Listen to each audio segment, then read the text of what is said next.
Hello, hi everyone. My name is Paballelo.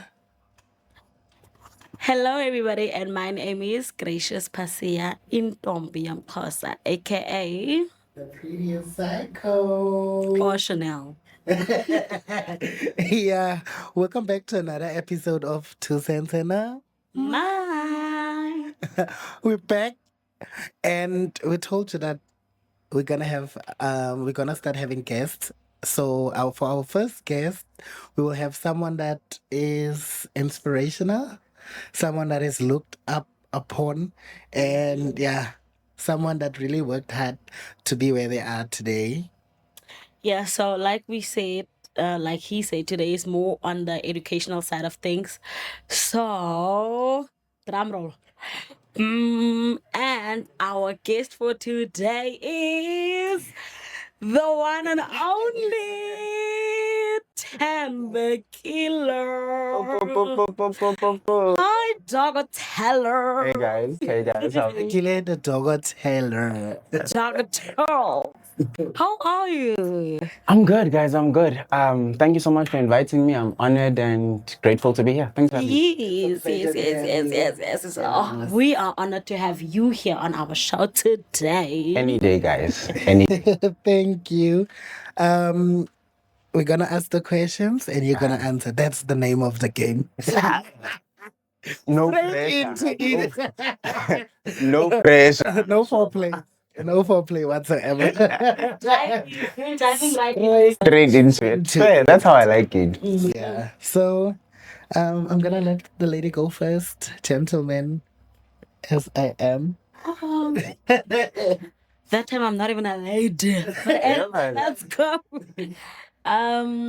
So we're gonna start with like getting to know you, Sure. your journey. So the first question is, growing up in Paballelo, Yeah. what sparked your interest in academics, and how did your family and friends support you throughout your educational journey?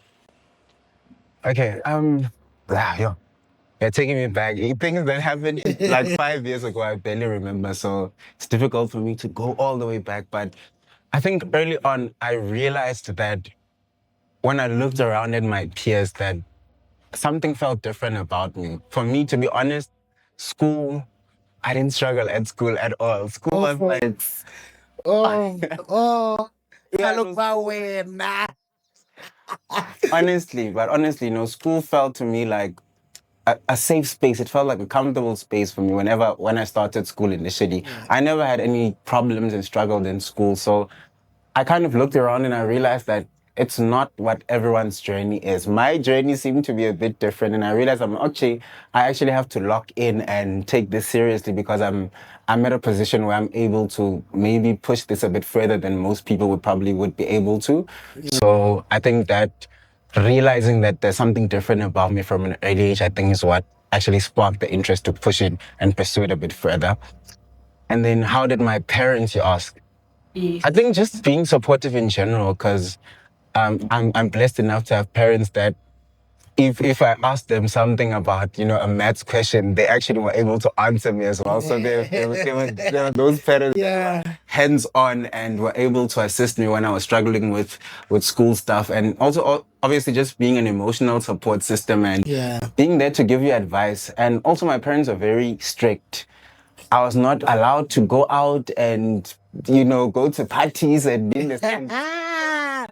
Time for your books, like Yeah, my parents are very yeah. but also I guess because I enjoyed school so much, because when you're doing well in school, you enjoy going to school. You love being in school, Facts. right?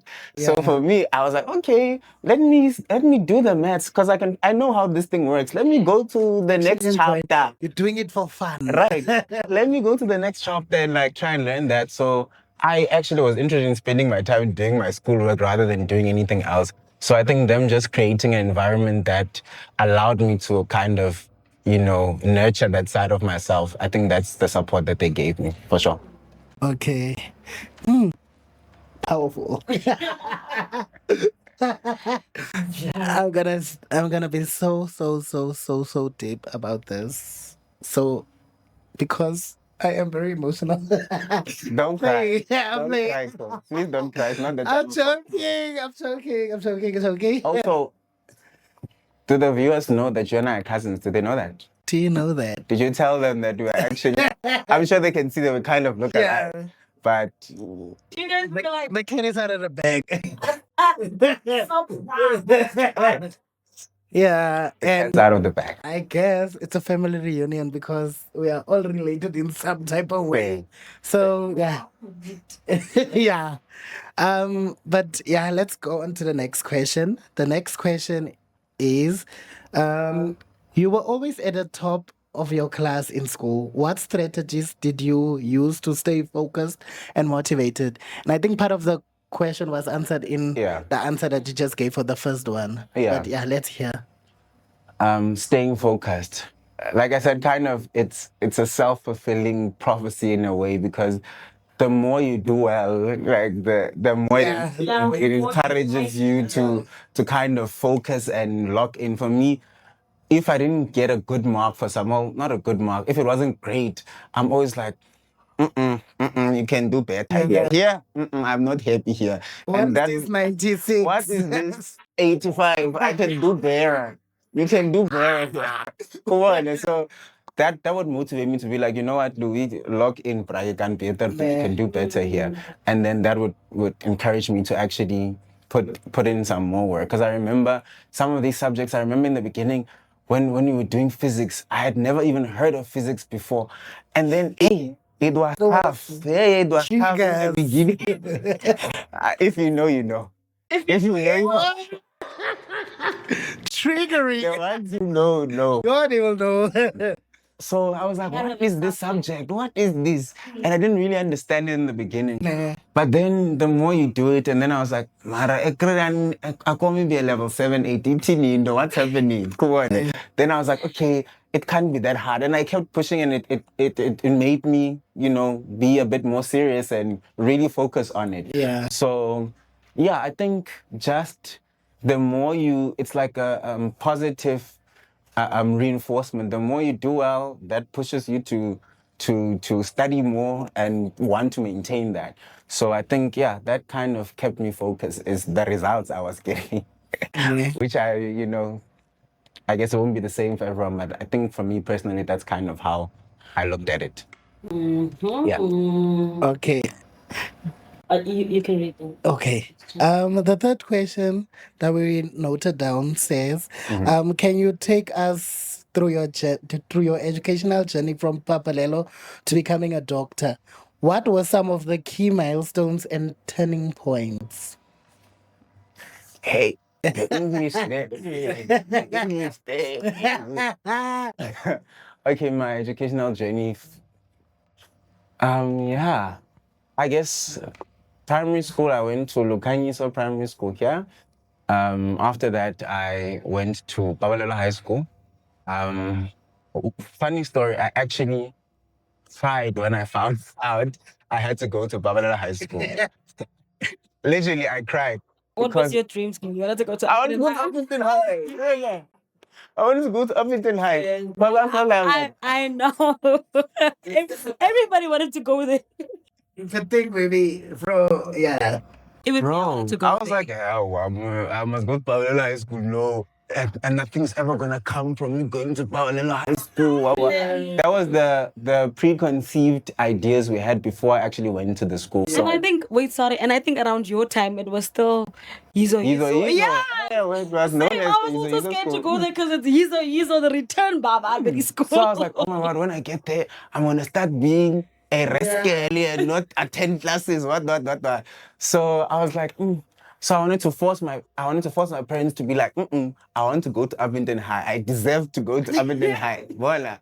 But then my dad told me something very profound. He's like, if you do well in a school where everyone does well, where the standard is so high, it's going to be difficult for you to stand out. Yeah. But if you go to a school that's not as celebrated, and then you are able to do well in a school like that, in an institution like that, you're able to stand out more, and opportunities are handed to you more than you'd probably get from an institution where it's like the standard is just very high. And that really stuck with me. And I was like, this old man actually has a good point, you know.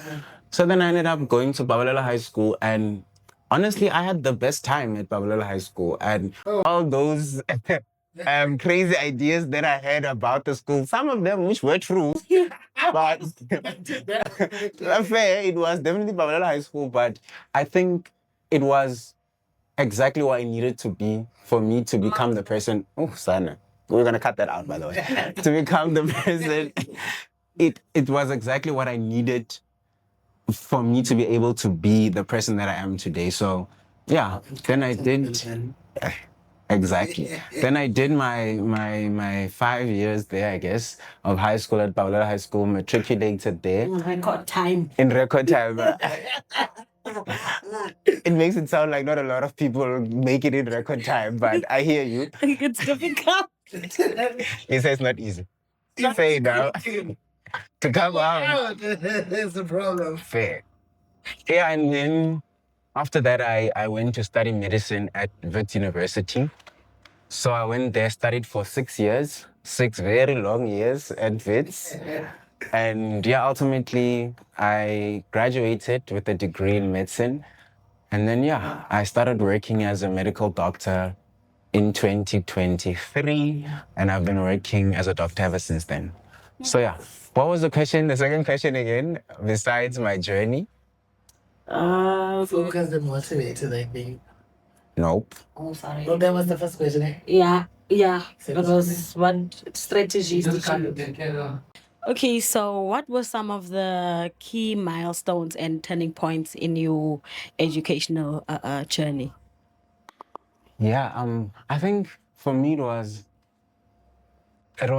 my matric, man. It wasn't my matric. I think when you start out in your schooling journey, especially from a small town like ours, your dreams are very like restricted. Like you don't dream too big because you haven't seen a lot of people from where you're from achieving things that are astronomical. So you dream pretty, small.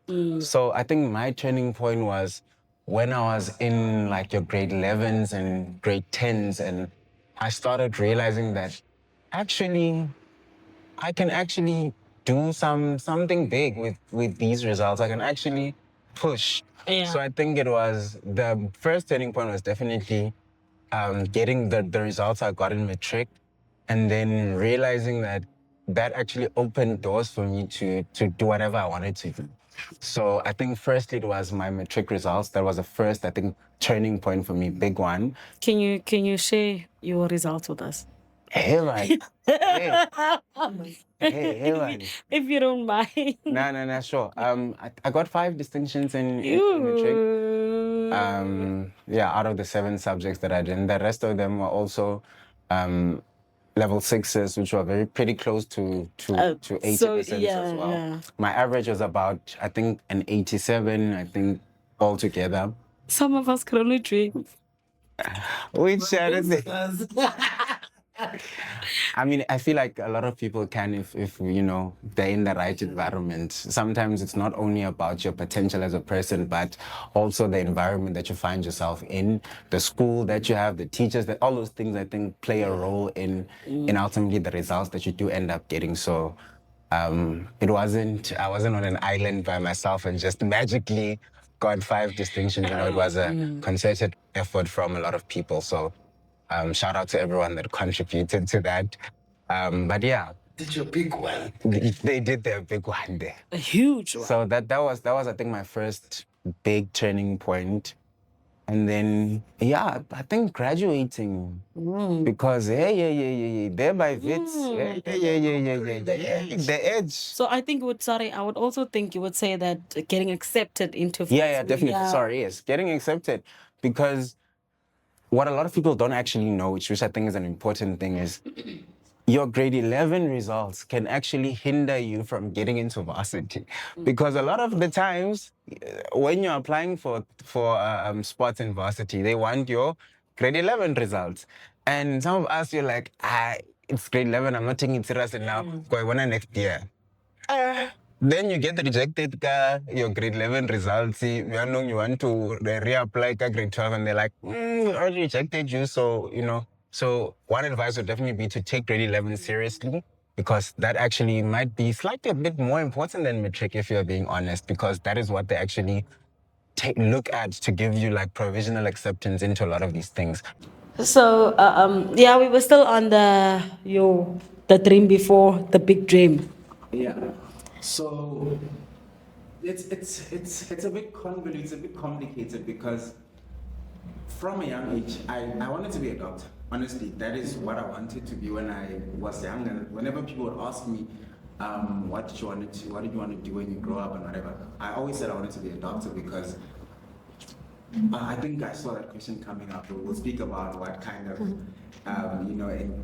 motivated me to become a doctor. But I've always wanted to be a doctor. However, like I said, looking around me, I didn't know any doctors. I didn't see anyone coming from Paballelo High School that was like, oh, I'm a doctor now. So it felt like it's a dream that I would never be able to achieve. So then I was like, let me be realistic. What is something that might still be in the health field that might not be as far-fetched for me to achieve? And so I got to pharmacy for some reason. I was like, you know what? Doctor is a bit ambitious. Let's become a pharmacist and you'll make a good salary and you'll have a good job and you'll have a degree. It will be 4 years and you'll be fine. And then, so that was the dream after the medicine, but kind of the medicine is still there. So, and then when I actually was applying, people were like, why? Oh no, you're not applying for medicine. You're applying for medicine as well. But I'm like, I don't know if I qualify. They're like, look at your mouth, bro, you qualify, just apply. But I was like, okay, I'm just applying, but I'm never going to get into medicine. How can someone from Paballelo High School get into medicine? I'm sure everyone in the country, people are getting crazy marks, so they are definitely getting in there. I'm not getting in. So I was just applying J. And then what made things worse was I didn't get provisionally accepted for medicine. I got provisionally accepted for law. I got accepted for pharmacy. So I was like, you know what? It's sorted. I'm going to be a pharmacist. The universe is already, giving me the signs to be like. There were signs. There were A signs. pharmacist. So I already made up my mind I'm going to do pharmacy up until the final matric results came out that morning. I think it was the 5th of January 2016, 5:30. The results came out. And then my phone went crazy, bro. Message after message came through. They were accepting you left, right, and center. Actually, everywhere that I had applied for. Okay, full house. Full house of acceptance. Everywhere that I applied to, they responded and they're like, we have a spot for you in medicine. I was like, wait, what? And that was even before you knew your marks. Yes, before I actually saw my statement. Yeah. I got messages from the varsity to be like, bro, we're gonna come and do medicine. I was like, medicine? I don't understand what this medicine actually means. Let me ask people what this means. I'm like, Mom, do you think this means what I think it means? They were like, yes, oh my God, yeah. And went with this thing, and I was like, oh, okay. I did that. Pharmacy is out of the window. I guess we actually have an opportunity to become a doctor. And to show you how I didn't actually believe that I was going to get in, I didn't apply for this when I was applying for medicine. I did not even apply for this. I just applied. I just put in medicine there. And left the application and forgot about it. But for pharmacy, I had applied for this. Funding was sorted. All those things were sorted for pharmacy. So I was ready to go and do pharmacy. And then now medicine came and I'm like, oh, well, now we have to kind of figure out how to navigate. What do we have here? Hold on. So I was like, okay, first of all, now I have to decide where I'm going to go, all those things. But ultimately, I chose Wits University because I heard a lot of good things about the medicine program that side. And yeah, I was happy with my decision. So I hope I answered the question. I'm trying to remember what the question was and to make sure that I actually answered the I question. promise you it's answered. You asked me what the dream was before medicine. Yeah. It was pharmacy, but medicine was always kind of in the background. That's what I wanted to do when I was younger, but I didn't actually think I was going to be able to achieve it. So pharmacy was kind of a compromise, like the in-between, I feel like, between medicine and like what I felt like I was realistically able to do. Okay.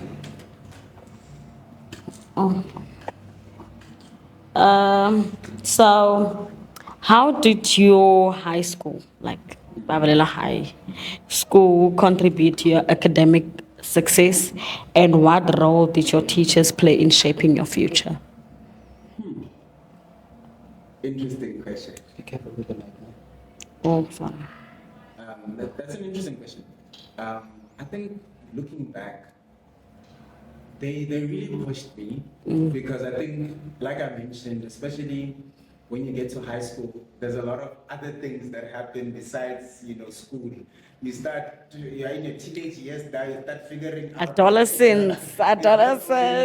school that is there. There's a lot of other things happening, around you. So I wasn't as always, focused. But then I think the teachers can see someone who they see that this one can actually do great things. So a lot of them would always be like, lock in. And when you're lacking, they'd be like, these marks are not yours. Pull up your socks. There's one teacher in particular that I remember, which I found so crazy. It was Mrs. I think her name was Ayman. She was this short, quiet white lady.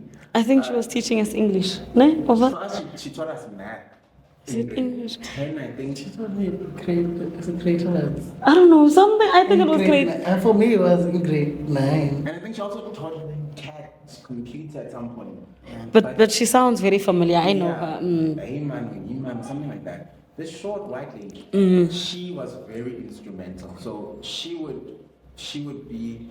There was this program at Danafel, at the high school somewhere in town, that they were, you went there and they were offering like extra lessons for you to, improve maths and physics, something like that, some program that they were running. And she would literally drive me from Paballelo High School every day after school, take me to that program where I'd be sitting there with all these other white kids that are just like, what am I doing here amongst these kids? And then I'd be in front of a computer and she'd wait for me there, doing activities, going through the content, finishing it up, and then, they get a mark, and then there were like tutors, I guess, that were walking around and seeing you doing the work and being like, okay, here, this is how you do this, is how you do that. So that definitely helped me a lot. And so she was someone that was very, very instrumental in me, improving my marks as well. But besides that, I think in general, the teachers were very helpful, especially when they could see you give that first, you take the first step, and then they're like, no, let me pull you towards the good mark. So I think in general the teachers were very, very helpful in that way, where they were like pushing you. And sometimes I remember even when we were doing like activities, some of them would even give me extra work to do. So if they would give a homework in general, and they'd be like from 2.1 up to 2.10. For me, they'd be like, you do 2.1 up to 2.10 plus exercise 3 and 4. And Genius! I'm going to sit down after, and you're going to go through it, and then you're going to,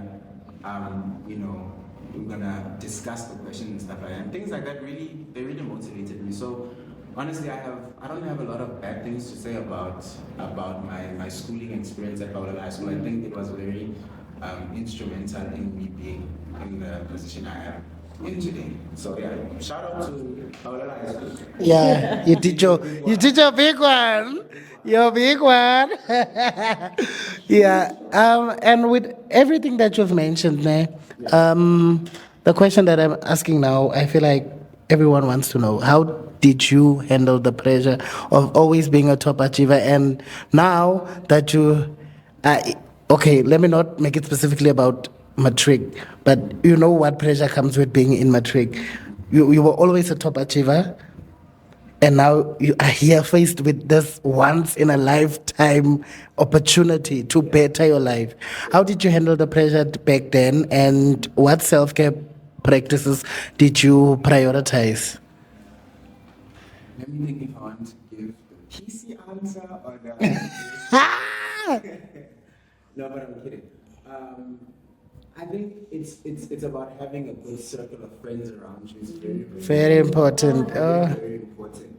I'm sure you know that in high school, especially towards the later years of high school, I had a very strong friend group. Yeah. Very Focused, yeah. and like put Goal-driven.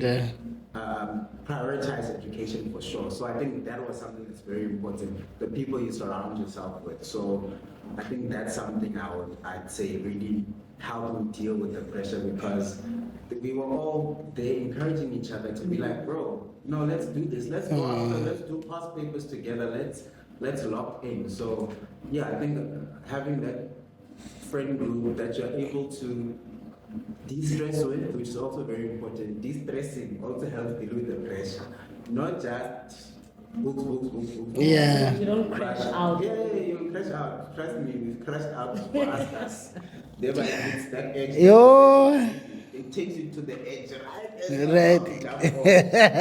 You conquer it. It's not an easy edge to conquer. Yeah. But I think, de-stressing is very important, and it's about sometimes removing yourself from the academics and being around a group of people that are fun, and you relax and you play games and you go out and you experience life outside of academics, because as much as matric is like, you must lock in, but if you just there, you're gonna sit there in that exam and you're gonna be like, get a breakdown, crash out there. You're gonna burn out. So you definitely need to sometimes de-stress. I think that's important. I definitely, you can ask my character, tell you this one. He was a de-stressor. He definitely de-stressed a lot during matric. So de-stressing is something that I feel like was definitely helpful as well to deal with the pressure in matric, for sure. And also, you mentioned that your group of friends were very supportive and very locked in, and you guys locked in as a group, and also being able to lock in and lock out, if I may say, with the same group of people. It's actually a blessing, Shem, because you guys know when to be serious and you guys know when to have fun. Yeah, so work hard and play hard, definitely. Yeah.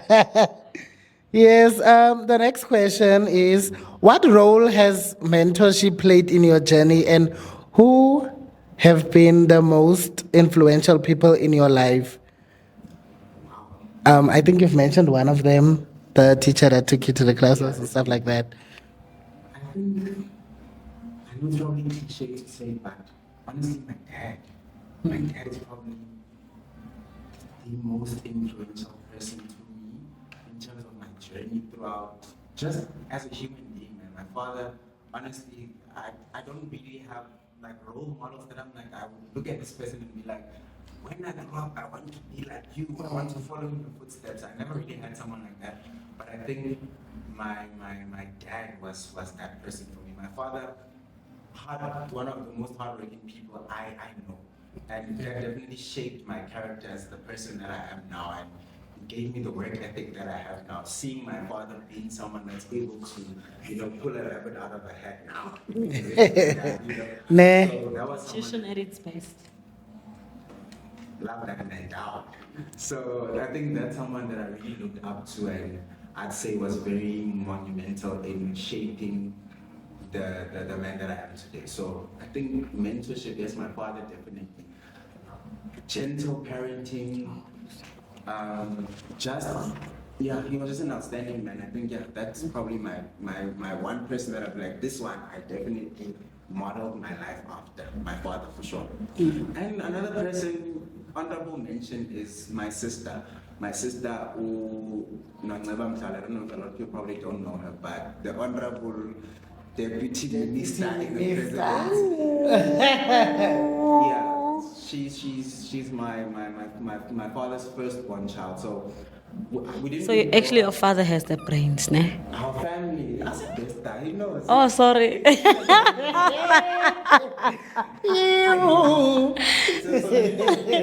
Yeah. Yes. Yeah. Oh, okay. So yeah, she was also someone I remember.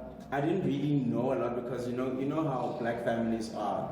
If you are like an outside child and then the parent remarries, and those kids sometimes don't always get to grow up together. So we didn't really grow up together, but I knew her and knew about her. So she was doing crazy things. She was excelling on levels that I could only. I'm like, wait, what?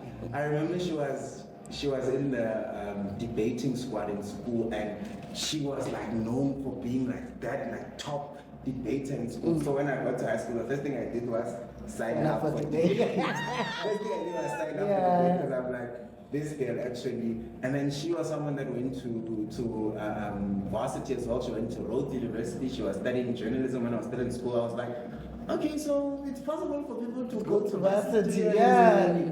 So she was also someone that I definitely, probably she doesn't even know that I really looked up to her and her achievements growing up. So yeah, I think those are like people that I'd say directly probably influenced my journey for sure. Yeah. Okay. So, what were some of the significant hurdles you faced while studying medicine? Oh, sana. I think the biggest hurdle for me was the culture shock when I left Uppington and I went to Johannesburg for the first time. Oh. Yeah, dog, that was crazy. Because what you need to realize is the time I went to Johannesburg, I had never traveled past Kimberley. Like, legit, I had never been anywhere besides Kimberley. That was the furthest I'd ever traveled before going to Johannesburg. So I got there, I never cooked a day in my life. Sure. I didn't know how to make rice. I didn't know how to make chicken. I was there staying in an off-campus residence, having to cook for myself. I got there, people... Listen, you're speaking Afrikaans and you're getting there. No one speaks Afrikaans as a black person. People are looking at you like, and then, wena, so the language thing was a bit difficult for me. And everyone spoke English now when it came to like schooling, which was fine, but we got taught English Afrikaans. We got taught all these subjects in Xhosa Afrikaans. Kubona. So it was definitely an adjustment in that regard, but also just resource-wise. When I got to varsity, for the first time, I saw a projector. I'd never seen a projector before. They pulled down that whiteboard, and then there was this projector thing, and it would project the lecture on the whiteboard, and I'm like, oh, where am I? What? But in your time, there were no projectors. At school, no. Your son, we were lucky. No. We didn't know those things. We saw them there at Wits for the first time. So it was definitely a culture shock when I got there. I'm like, okay, I need to figure out how I'm going to navigate this. And then I'm like, I had to also find my way to move from where I was staying, because I was not staying on campus, I was staying off campus. I had to take public transport in Johannesburg, in CBD, having to take transport to go from where I was staying in Doornfontein to Wits, which was like a 30-minute walk. Besides that, I don't know if you're familiar with Joburg, you'd know that it's like Bramfontein, where the campus was, Hillbrow right next to Bramfontein, Yeoville. If you know, you know. Yeoville, Yeoville, Hillbrow. Yeoville, Hillbrow is where they steal your cars and go and dismantle them there in Yeoville. Yeah. So it was very risky. So it was that part. That's the reality I was living in. So it was like, hey, where am I, Zana? New to this. Like, I just arrived. I'm just a picking one. I don't understand. I'm just a small child. But I had to navigate all those things. So I think that was like the biggest hurdle. Getting there, I remember something as small as typing. So you have to to write essays, right? You had to now write an essay, for an example. And then also, it's at an English level that you've never experienced before. Because you did English, what? English FAL. So there, people did AP English. So you get there now, you have to write an essay in that English that they want. And I'm like, bro, how am I gonna get to pass in this setting? So I think the culture shock for me was the biggest hurdle. And I think again, the group of friends that you make very, very, very, very monumental, especially in varsity as well. Because if you fall in with the wrong crowd that is there to groove and they forget about the academics, you are going to sink. Because one thing about Joburg lifestyle.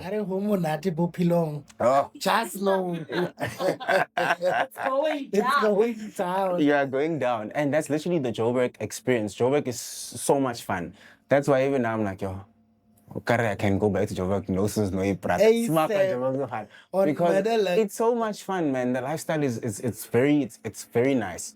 So if you are surrounded by people that are very much into that lifestyle, it's going to be difficult for you to navigate academics. Yes. Because it wasn't like high school. Because in high school, they taught you something during the lesson, sometimes you can remember it even in the exam when you write. You don't have to go back and sit and be like, you know.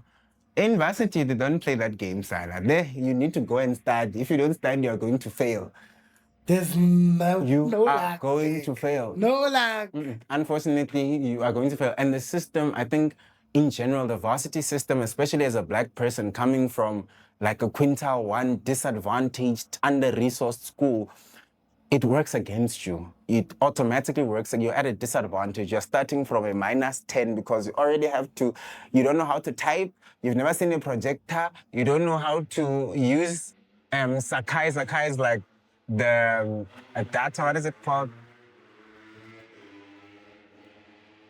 Okay. Never mind that. But the platform that they were using to upload things, I remember, first day on campus.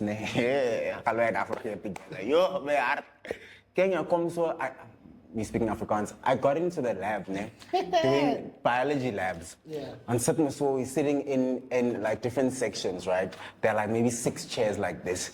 When we get into the lab, we're wearing our lab coats. On certain no alma. Yeah. Then everyone there wearing your lab coats. I'm like, yo, we're in this. We've arrived. As I'm saying, people next to me start taking out their books. And then people are taking out papers and the papers are being put on top of the books and everyone is sitting like this. And then the lab technician starts walking around collecting papers from people. And I'm just there like, what is happening? I'm like, ma'am, and then what's being collected? They're like, no, they sent an activity via email yesterday and you were supposed to complete it before coming into this lab session, so she's just collecting those ones. I'm there like... You communicate through email? Question mark. Not WhatsApp message? I'm like, well, I know I have an email, but no one told me that I needed to check the email beforehand, bro. I was there like, oh, okay. When I check, I'm like... The dog ate my homework. That time there's a white lady coming in, and she's like, now, but where's your activity? Yeah, it was so embarrassing, guys. I've never been so embarrassed in my life. I'm just there like, I didn't know that there was supposed to be an activity done, what. She's like, that's not an excuse. Unfortunately, you're not going to be part of this lab session. You're going to go outside and you're going to go start and complete that lab assignment now. And you're not going to be part of this session. So the first day of varsity, I was chased out of a lab station in front of the entire medicine group for the first time. So that was the reputation I had now. as this black child coming embarrassing himself in front of everyone. But from that day on, I was like, somebody can tweak it and sell the trap and fun. So after that, I was like, locked in. So I was the first one when the next week when she came, I was like, ma'am, you can't catch me twice here. Can't trick a trickster. Even with the test as well, there was nothing as humbling as failing your first tests. I never failed a test in my life when I got to varsity. I never failed anything. The first 2 tests I wrote, not maths, physics and chemistry, because in varsity you do them separate. It's not physical science anymore. You have a physics module, you have a chemistry module. The first tests, mind you, this is people in medicine, and these are people who got 10 distinctions, 11 distinctions that I didn't even know it's possible, because I'm like, I thought we only do 7 subjects. How did you get 11 distinctions? They're like, no, at my school you could do 11 subjects. You could also do AP math, AP physics, normal maths, normal physics, normal English, AP English. I'm like, bro, in school it's tourism card. we didn't even have economics at our school, so what do you mean? AP maths and physics card. So I was like, interesting. I just had maths and physics and normal maths. That's about it. Clash of the top achievers. Right. So I was like, oh, I'm playing at a different league here, hey? Yeah. But the first test we wrote maths, physics and chemistry. The results, we were all humbled.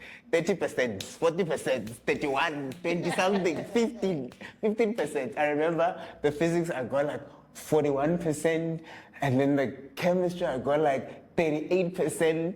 But I remember celebrating because my friends, the people I was with, I got higher than them. They got in the 20s and stuff. So I was like, at least I'm still acing here. I'm maintaining my status among these guys here. But it was very humbling. I was like, oh, so it's possible to fail. I can't just depend on my genetically smart what. It doesn't work there. You need to actually study. Put in the time. You need to put in the time. So that's when I was like, okay, no, it doesn't work like that. Let me go and push in. So full circle moment, then towards the end of the year, I actually got distinctions for both physics and chemistry at the end of the year, which I was like, oh, what a nice full circle moment from the first failing, feeling like, oh my God, I don't know what's happening. I'm going to fail. They're going to send me back to Upington. They're going to say, how did you get here? You know what I'm saying? So I was like, oh, that was a nice full circle moment. So yeah, back to the question, I think that was like the biggest hurdle was just, I think, adjusting to the new environment and, being outside of, how things are done, because it was done very differently than what I was used to. So yeah, I think that was like the biggest hurdle. And obviously, like I said, surrounding yourself with people that have similar mindsets and goals was definitely monumental in pushing past those hurdles for sure. Yeah. I also feel like those hurdles could be lessened or could be avoided if schools actually not invested in preparing learners for matric, for varsity, because in matric they don't do that. I feel like from grade 10 they should prepare us for varsity, because the way things are done there totally different, and everything you learn there is just bits and pieces from what they teach you in high school. So I feel like it's a different plane. Yeah, it's a different ball game. Completely different ball game. So that's what I would say also. I think my advice would definitely be for our setting to probably focus, because what I will say is in matric, they are very serious, they're very hands-on, they definitely take care of the learners for sure in matric. But you neglect the ones just right before that, because like I said, your grade 11 is actually slightly more important than the grade 12, because it's the one that gets you in the door, Because if you get rejected based on your grade 11, you can't apply for a second time, you know what I'm saying? But we never really focus on that. We're also like, it's matric now, I have to be serious, which is something I would advise. When you for grade 11 upskip, don't neglect your grade 11, it's very important. And another thing, they have these programs I know in varsity, a lot of my friends people I became friends with in varsity, they actually had programs where they went to vets before, like in grade 11, in grade 12, they went through a tour around vets to see open day. We never got the opportunity, so the schools must be able to arrange things like that so you can see the kind of what happens in a varsity setting. Like I said, when I got to vets, it was huge. I was like, because it's divided into sections, and I was like, somehow it's part of the main road, but they are like these buildings. I'm like, where am I? Like, what is this, bro? Where am I? You know what I'm saying? So it was definitely like such a huge adjustment. So I think if we can definitely sort of minimize that culture shock, because it definitely hinders a lot of us. Because now you are there, because sometimes most of the exams now are done on the computer. Yeah. You don't even know how to log in because one. when now you are used to writing. So when you get there, like, So now I have to type. Cat, then it's shy. Even the cat, in cat, do they actually teach you how to type? I don't know. Question mark, not IT. I don't know. I think they teach you. Wait, isn't the one cat when they don't even count it as part of your APS when you get to Oh yeah, they had that thing somewhere. Yeah, I think they don't count it as your, but I stand to be corrected, but I don't actually think they actually count it.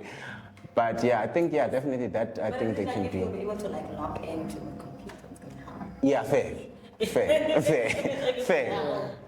But yeah, I think definitely we need to maybe participate in things like that, open days and stuff like that. That will definitely improve, I think, or make the transition a bit smoother, I think.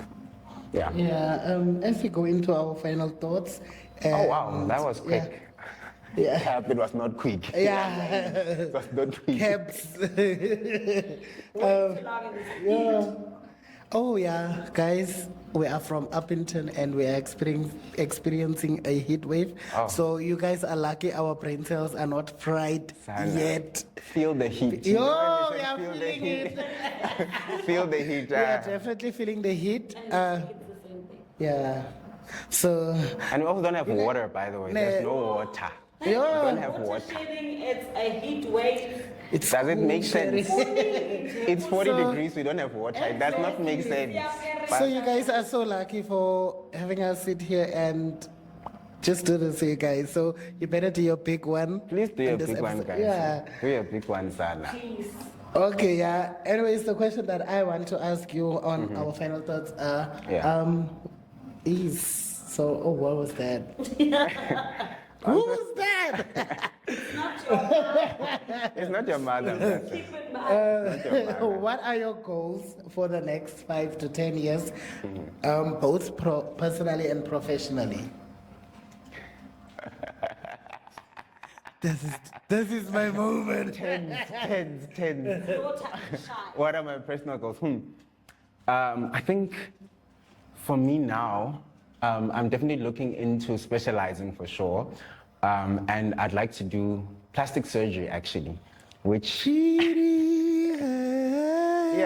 have a vast interest in in plastic surgery, because I feel like in this country, plastic surgery, the market is booming. Hey, Yeah. the market is booming Yeah. there by the BBLs and the Oh. and the nose jobs and stuff. So I know I'll have. Oh, so when you see me next day, I'm snatched. Just know I got a family discount.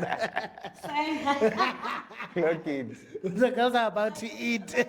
I'm about to have a Drake six pack. Out of the The blue. plastic one. Fair. But people shouldn't come to me asking for discounts, girl.